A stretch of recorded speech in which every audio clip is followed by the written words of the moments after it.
தமிழ்ல பேசணுமா? இங்க வந்து தமிழ்ல பேசுனேன்னா the Hindi media will be like, what, we don't understand anything. So Om Namah Shivaya.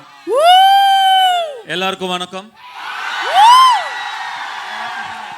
Me and Rashmika 7 hours, and Rashmika was fine, and I was, Rashmika, what is this? And Rashmika, sir, I can't smell anything.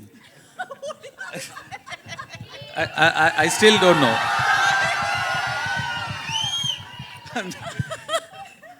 So many things like that.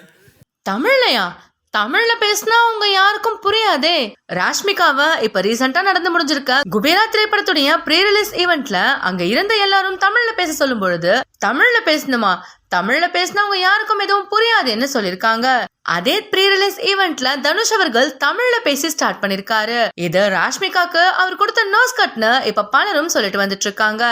Tamil சினிமாவில அதிகமான படங்கள் commit ஆகி இப்போ ரொம்பவே பிஸியா இருக்க ஒரே நடிகர் தனுஷ் அவர்கள் தான். நடிகர் தனுஷ் நடிச்சிருக்க குபேரா திரைப்படம் ஜூன் 20ஆம் தேதி ரிலீஸ் ஆக இருக்கு. படத்துடைய ரிலீஸ்க்கு இன்னும் 10 நாட்கள் இருக்க நிலையில சென்னையில இப்பதான் ரீசெண்டா இந்த திரைப்படத்துடைய ஆடியோ லான்ச் நடந்து முடிஞ்சது.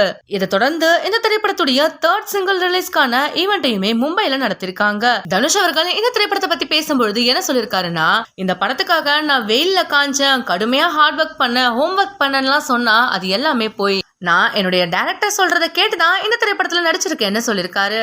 அது மட்டும் இல்லாம ராஷ்மிகாவை கிண்டல் பண்ற விதமா நானும் ராஷ்மிகாவும் குப்பை கிடங்குல 7 மணி நேரம் கிட்ட ஷூட்டிங்ல இருந்தோம். அந்த டைம் என்னால அங்க இருந்து வந்த ஸ்மெல்ல தாங்கவே முடியல. அப்போ நான் ராஷ்மிகா கிட்ட என்ன இப்படி ஒரு ஸ்மெல் வருதுன்னு சொல்லி பேசும்பொழுது, ராஷ்மிகா அப்படியா சார், எனக்கு எதுவும் அந்த மாதிரி ஸ்மெல் வரலையேன்னு சொன்னாங்க. என்னால இப்ப கூட நம்பவே முடியல. எப்படி அவ்வளவு பெரிய குப்பை கிடங்குல இவங்களுக்கு எந்த ஒரு ஸ்மெல்லும் மூக்குக்கு வராம இருந்துச்சுன்னு சொல்லி கிண்டல் பண்ணிருக்காரு. இந்த வீடியோ உங்களுக்கு பிடிச்சிருந்தா லைக் அண்ட் ஷேர் பண்ணுங்க. இந்த வீடியோ பத்தின கருத்துக்களை கமெண்ட்ல சொல்லுங்க. மேலும் இந்த மாதிரியான ட்ரெண்டிங் மற்றும் சினிமா செய்திகள் பாக்குறதுக்கு நம்மளுடைய GLB என்டர்டெயின்மெண்ட் டிவியை சப்ஸ்கிரைப் பண்ணிக்கோங்க.